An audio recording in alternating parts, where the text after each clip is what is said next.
How many more days is the opposition, or the government, going to string this Morrison ministries issue out for?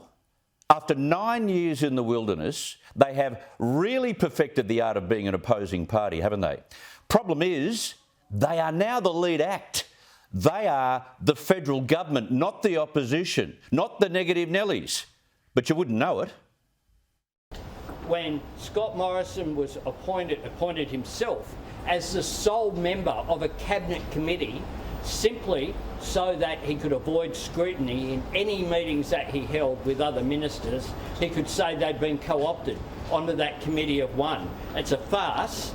This was a slippery slope that Scott Morrison went down, that Peter Dutton and the rest of his cabinet went along with. Day after day, week after week, month after month, year after year for 4 years. There is nil evidence that Cabinet, the previous Cabinet, knew what was going on. Where's your evidence, Albo? And I get the outrage. I get that they can't forfeit the free kick. It's on a platter for them.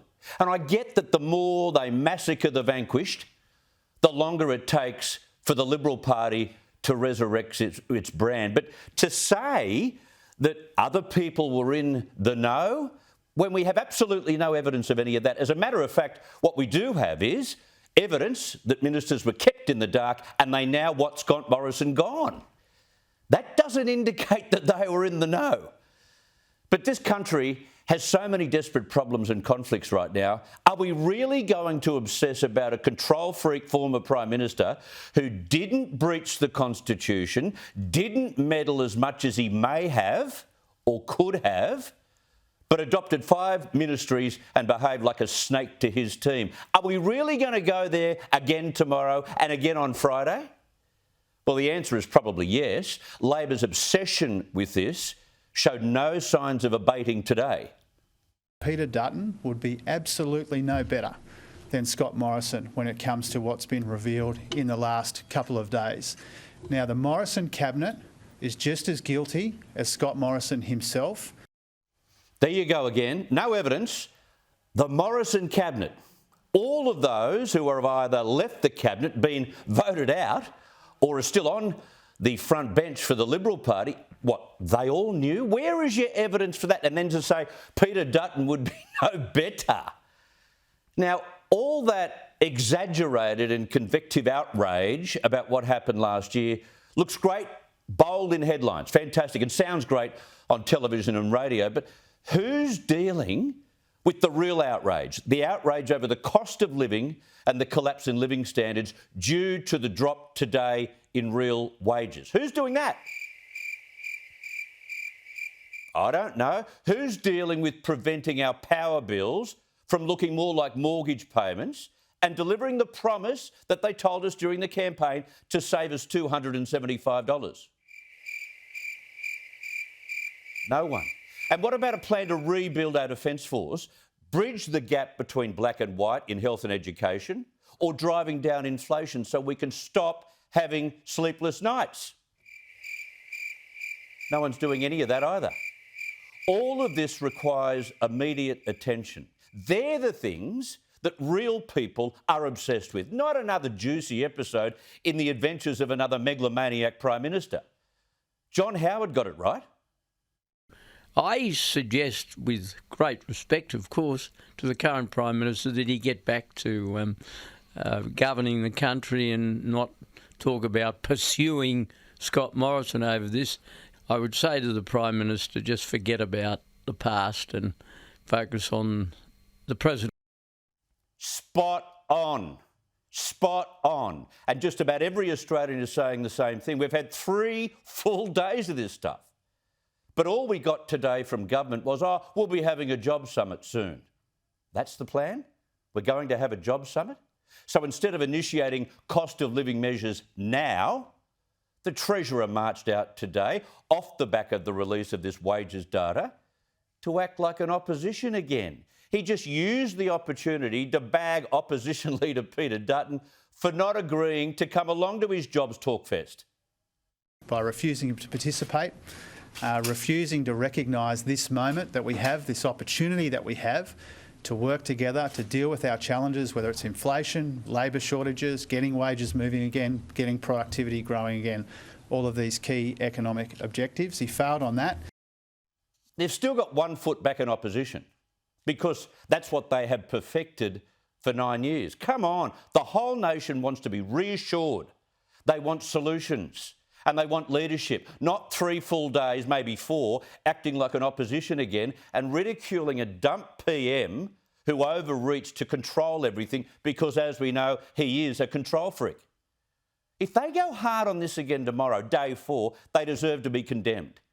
How about they start focusing on now and what's ahead? As for Scott Morrison, he held a lengthy media conference today, more than an hour, to try and hose down the backlash. I don't think it worked over this absorption of multi-ministries. Now, his defence boiled down today to the responsibility he carried over the past 2 years. He claimed that the public expected him to take responsibility for all the major dramas that the country faced. I, as Prime Minister, was responsible pretty much for every single thing that was going on. Every drop of rain, every strain of the virus, everything that occurred over that period of time. Now, I'm not taking issue with that, but this was the expectation, and I think the Australian public had an expectation that the Prime Minister had the authority to even overrule states. Now, that was not the case. But where there were authorities or powers that could be established, there was a clear expectation that I, as Prime Minister, would have sought to put those in place to protect the country and lead us through what was a very difficult period.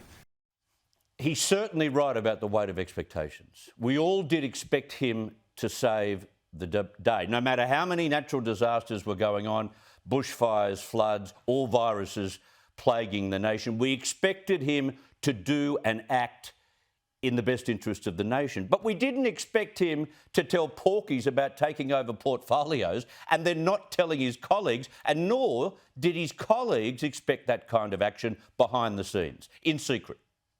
And so it comes back to the central issue here, as I've said for 2 nights now. Why the secrecy?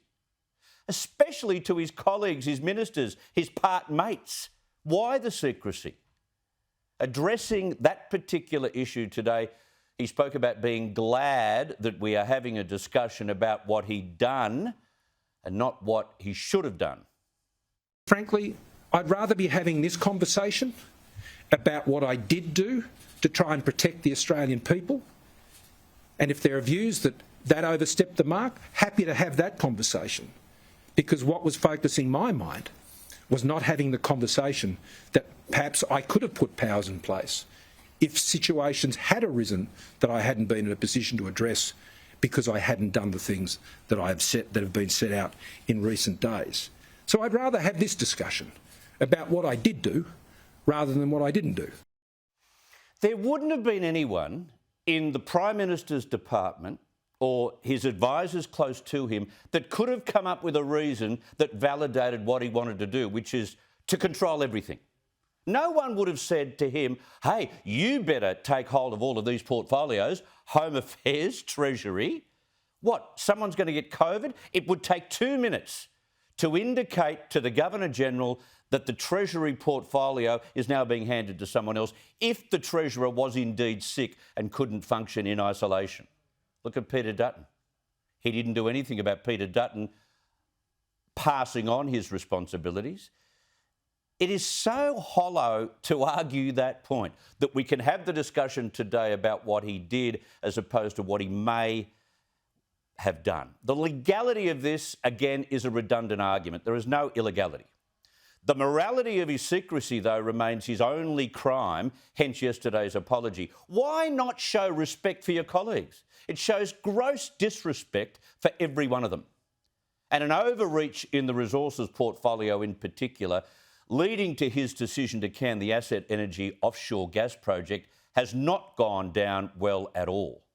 That still sticks in the craw of his colleagues and all of us who are suffering because we don't have enough locally accessible gas. But are we finished yet? Are we done with him yet? As I say, government ministers need to get off their Morrison-hating soapboxes tomorrow and get on with running the country. They are the government. They should stop wearing their old opposition hats and govern. Deal with the real issues. Tell us the plan ahead. And if they don't know where to start, and it sounds like they don't, well, they have lied their way to an election victory.